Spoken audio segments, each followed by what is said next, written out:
Bonjour, bonsoir à tous. Du coup, bienvenue à tous. Bienvenue sur le média SLK News et Congo na Paris. Premièrement, moi, je vais me présenter. Je m'appelle Kapinga Sephora Lukoki. Je suis journaliste et fondatrice de la plateforme SLK News. Donc, merci à vous, Deborah Kayembe, d'avoir accepté l'invitation. Merci de m'avoir invité. Thank you. Merci beaucoup.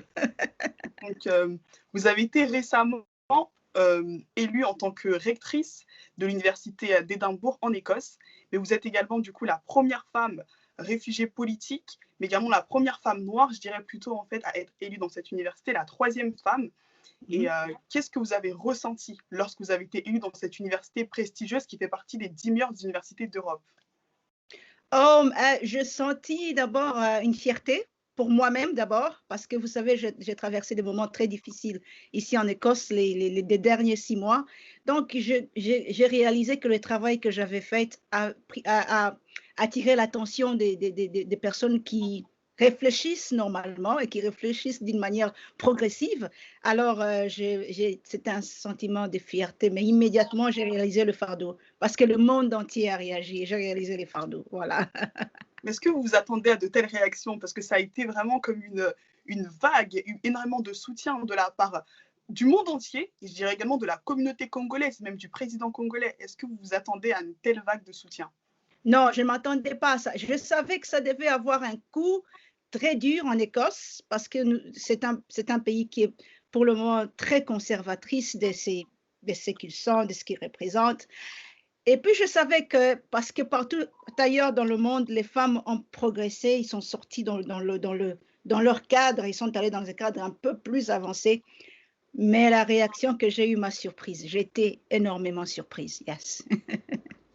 Mais parce que je sais que vous avez dit un jour dans une interview que ça vous est tombé dessus comme un plateau, vous n'avez pas cherché ça. Bah, comment votre nomination? Non, ça n'a jamais été un plan pour moi de travailler à l'université, de faire une carrière académique ou même m'intéresser à ça.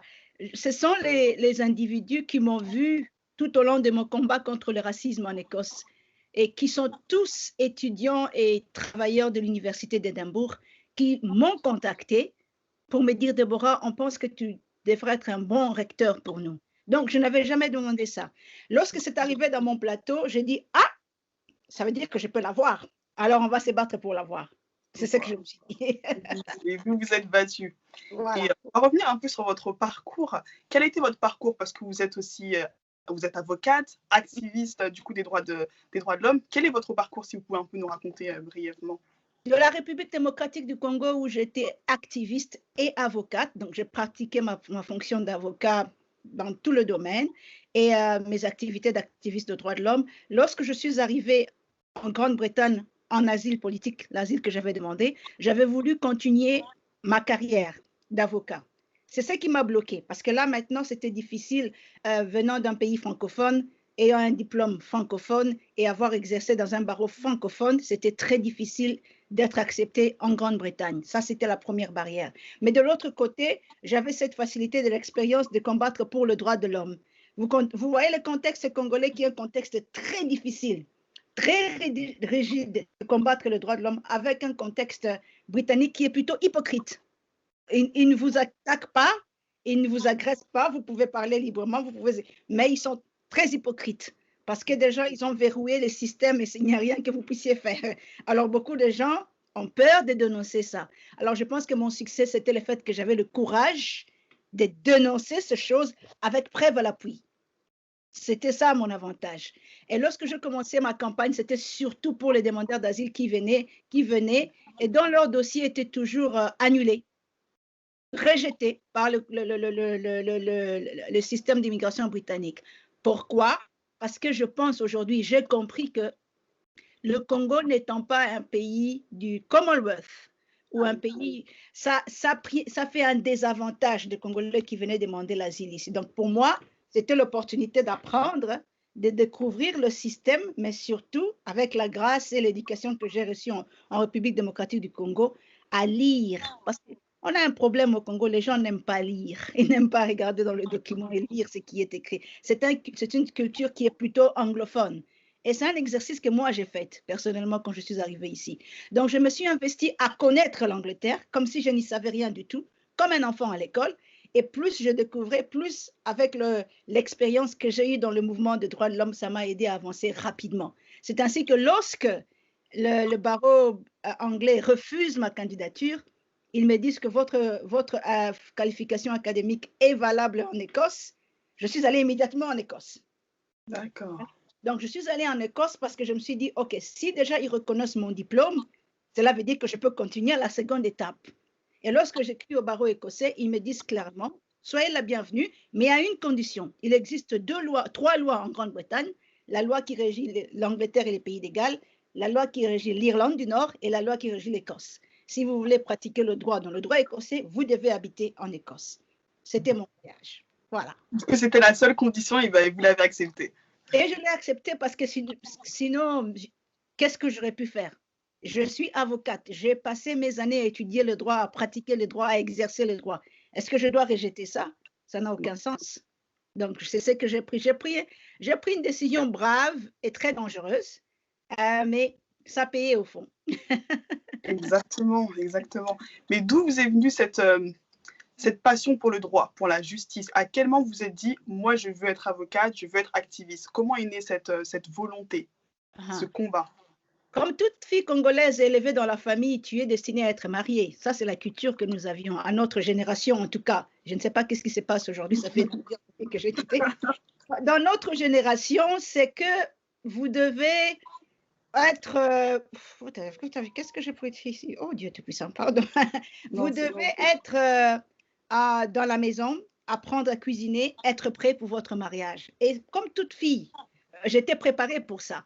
Mais je crois que c'est le côté progressiste que ma famille avait adopté lorsqu'on avait de plus en plus de moyens et qu'ils pouvaient donner de l'argent à n'importe qui et donner de l'argent aux filles pour qu'ils aillent étudier. Parce que je me souviens que le père qui m'élevait me disait, quand on est arrivé en graduat, il faut vous arrêter là, parce que si vous allez plus là, aucun homme ne va vous marier. C'était ça.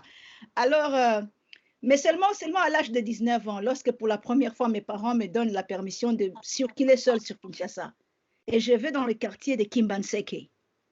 Et là où je vois un bébé de 3 ans en train de pleurer, il ne pouvait pas arrêter de pleurer. Je me pose la question, pourquoi ton enfant ne peut pas? Parce qu'il n'a pas mangé depuis 2 jours. Wow. J'ai dit quoi? Il n'a pas mangé depuis 2 jours. Mais chez nous, on jette la nourriture. Et même l'argent, on les jette dans la toilette parce qu'on ne sait pas, les gars, on n'a pas de banque. Je dis, attendez, restez ici, je cours, je vais chercher mon argent de poche, je donne à cet enfant-là, à la maman, pour nourrir son enfant. C'est là que ça a commencé.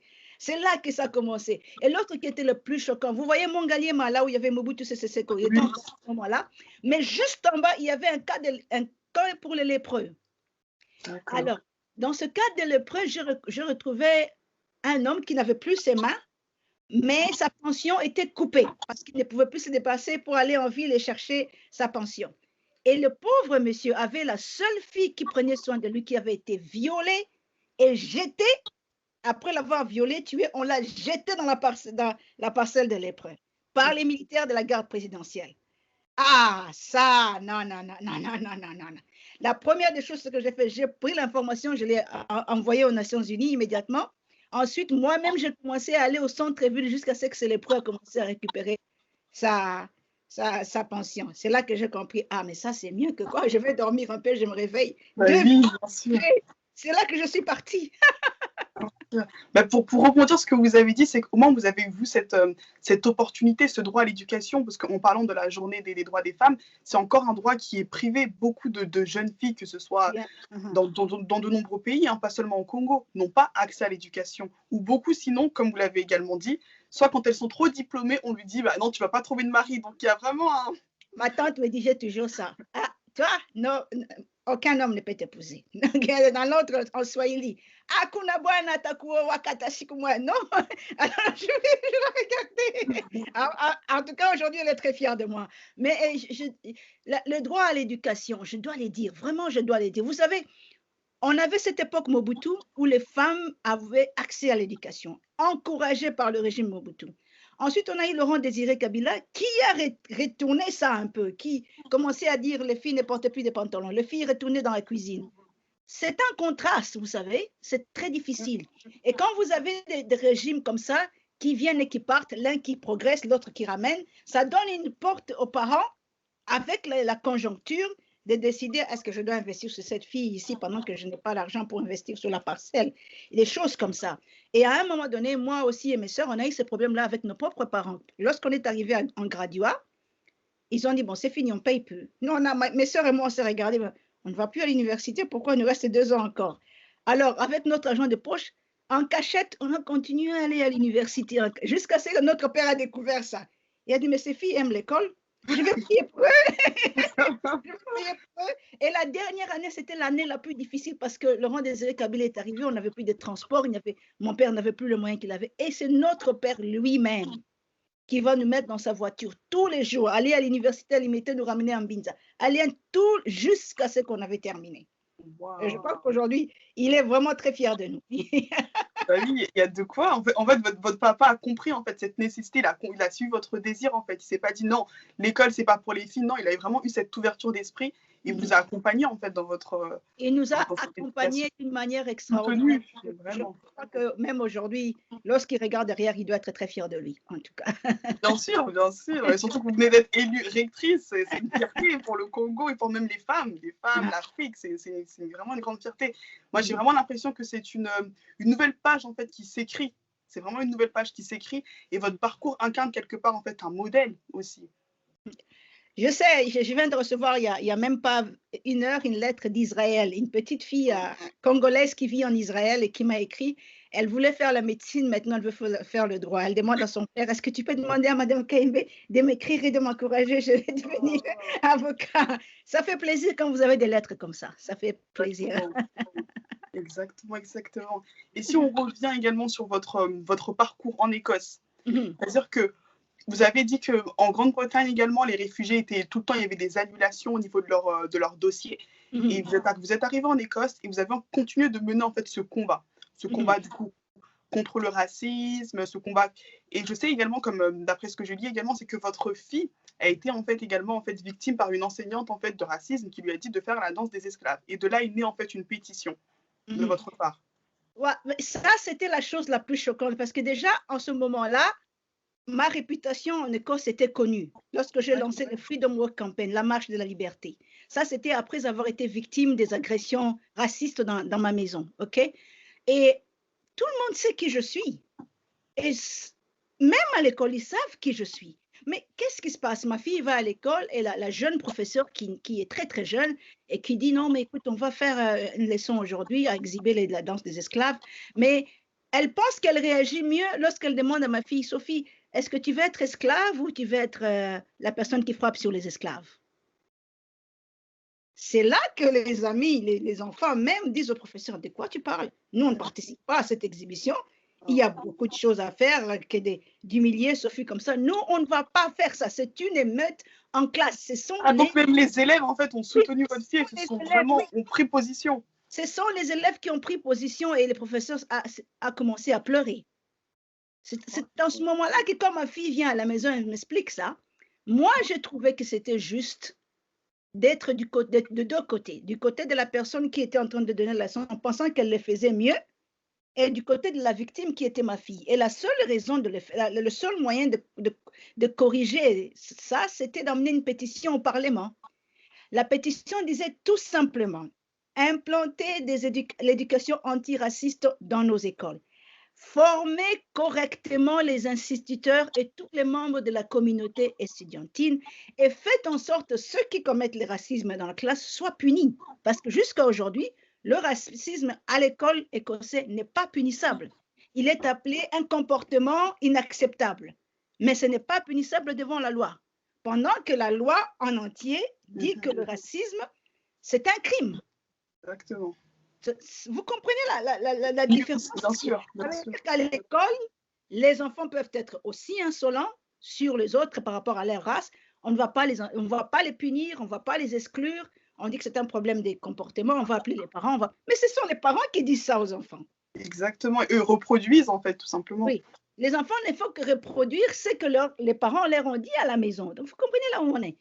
Alors, c'est pour ça que j'ai emmené la pétition au Parlement. La pétition avait c'est là que tout le monde s'est réveillé parce que presque tout le pays m'a donné un 0. Hein. Ils ont dit une pétition au Parlement, ils vont clôturer ça déjà à la première réception. Parce que généralement, lorsque on reçoit la pétition, c'est qu'ils vont c'est sans objet, on le ferme. Mais qu'est-ce qui est arrivé avec ma pétition? C'est arrivé, ils l'ont reçu. Après, déjà la réception, c'était un choc pour tout le monde. Après la réception, on renvoie la question au gouvernement écossais de venir au Parlement manu militari pour répondre à cette question.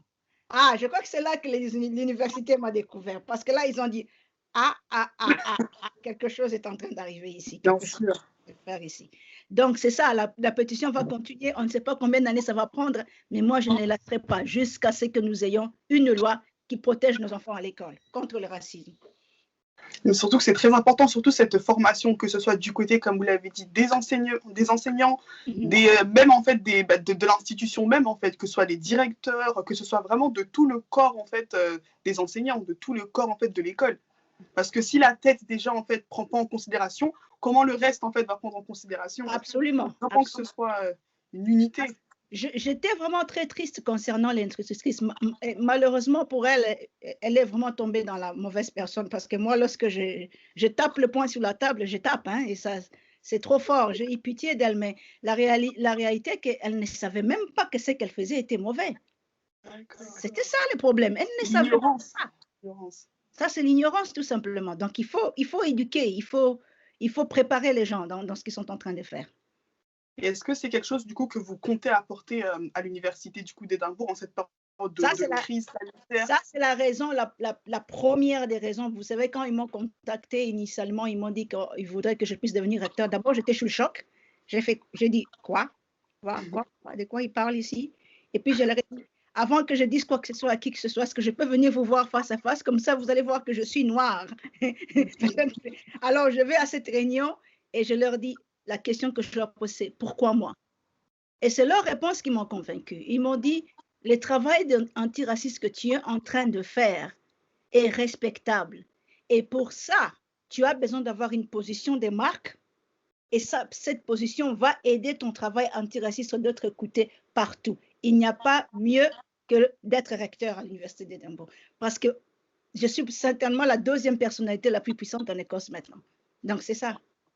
En tout cas, félicitations, et c'est tellement inspirant, comme je vous ai déjà dit dans certains messages, c'est très, très inspirant pour nous, notre génération. C'est, comme je vous ai dit, c'est une nouvelle page qui s'écrit. C'est une nouvelle page qui s'écrit de voir que enfin une personne noire déjà est très haut placée, mais aussi en fait sa voix va porter pour la justice, pour la justice, et c'est vraiment très important. La femme est souvent en première ligne de bien des combats, mais c'est aussi en fait beaucoup aussi une victime, c'est-à-dire que ses droits sont bafoués, que ce soit en termes d'éducation, que ce soit également en termes de violence, elle est souvent en fait la cible. Et pour revenir à ce qui se passe à l'est de la République démocratique du Congo, le viol est utilisé comme une arme de guerre. Un film nommé Sema de Ma chérie c'est quoi en 2018 a dénoncé en fait ces violences faites aux femmes et a aussi donné la parole faite aux femmes pour qu'elles puissent raconter leur histoire, mais aussi en fait pour qu'elles puissent en fait également réclamer en fait justice. Quel mot, vous, en tant que femme congolaise, vous pourriez adresser à toutes ces femmes victimes, que ce soit au Congo, mais dans le monde entier? Parce qu'on sait que les violences faites aux femmes, c'est également dans le monde entier. Je pense que la première de mes sœurs, c'est que la honte, ce n'est pas à vous les victimes. La honte, c'est aux agresseurs. Ça, c'est la première des choses. Et la deuxième des choses, les femmes, ne baissez jamais les bras. C'est le message que j'ai toujours envoyé à toutes les femmes à travers le monde. Dans votre parcours, vous allez rencontrer des personnes qui veulent vous soutenir dans votre combat, ceux qui veulent vous décourager et ceux qui veulent vous briser encore plus. Mais accrochez-vous à ceux-là qui sont déterminés à être à vos côtés pour continuer ces combats. Mais ne baissez jamais les bras. C'est très important. Ça, c'est un message que j'ai dit toujours. Ne soyez pas dans cette intimidation ou dans cette honte en disant que j'avais été violée, je ne peux pas venir en public. La honte, ce n'est pas à vous. La honte, c'est l'agresseur, ce n'est pas vous. Merci pour ce message. Et également, dans une interview adressée aux médias Financial Afrique, vous disiez: si vous êtes capable de réaliser de bonnes choses et de lutter pour la justice en vous oubliant vous-même et en mettant la cause des autres en avant, la récompense sera toujours grande. Est-ce que c'est aussi un conseil du coup que vous adressez aux futures générations de pouvoir en fait voir les choses sous une autre perspective?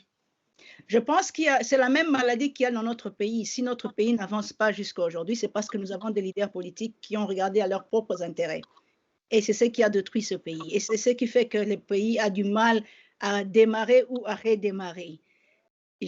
Quand j'ai dit à Africa, c'était je crois quelques 2 heures après mon élection, c'est ce qui m'est arrivé dans ma tête immédiatement. Toute ma vie, même étant jeune fille, j'ai oublié qui j'étais, mais j'ai pensé à la cause des autres. Je me suis investie pour l'intérêt des autres. Et même si ça m'a pris 20 ans, parce que c'est déjà presque 20 ans que ça s'est passé, aujourd'hui j'ai une grande récompense, alors je suis un témoignage de ça.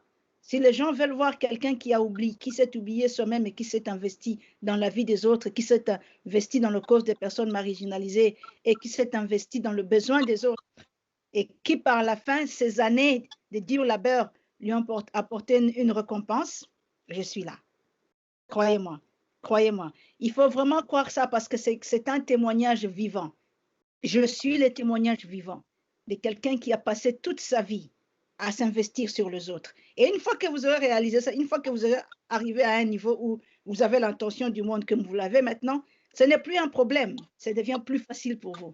Parce que tout le monde vous regarde d'une manière positive et vous êtes disponible pour tout le monde parce que vous avez un antécédent qui est riche à partager.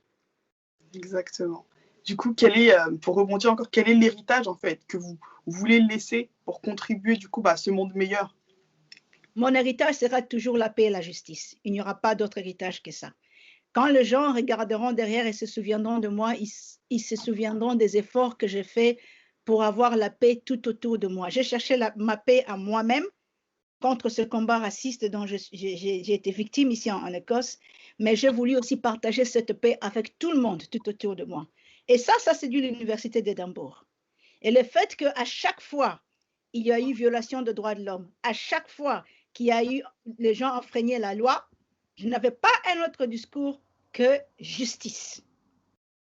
Si quelqu'un brise la loi doit être là pour le réprimander et la justice doit être rendue aux personnes qui ont été lésées. Ça, c'est ma legacy. Ma legacy, moi, c'est justice et paix. Parce que ça marche de pair, l'un ne peut pas marcher sans l'autre. Tout simplement. Et en cette journée du coup des droits des femmes qui est du coup le 8 mars, quel est votre dernier mot à toutes ces femmes du coup qui vont regarder ces vidéos et ces hommes également? Mon organisation Full Option, cette année, nous avons choisi d'honorer nos mamans. Vous savez, oui, il y a des femmes, mais des femmes qui sont devenues mamans parce qu'ils ont donné la vie, parce qu'ils ont élevé des enfants qui ne sont pas leurs, parce qu'ils ont adopté des enfants. Et ils ont fait toutes ces actions dans un rôle principal d'être des instruments de paix dans leur foyer, dans leur communauté, dans leur pays. Nous rendons hommage à nos mamans pour ce qu'ils ont fait, pour la paix qu'ils nous ont donnée à nous, leurs enfants, et qui a fait de nous ce que nous devenons aujourd'hui. C'est ça le message pour moi. Merci beaucoup. Merci. Donc, merci à tous et vous pourrez retrouver cette interview sur le média SLK News ainsi que Congo-Na Paris. Donc, n'hésitez pas à nous suivre sur tous nos réseaux sociaux. Merci à tous et merci à vous, Déborah Kayembe, d'avoir accepté notre invitation. Merci, Sephora. Que Dieu te bénisse. Merci.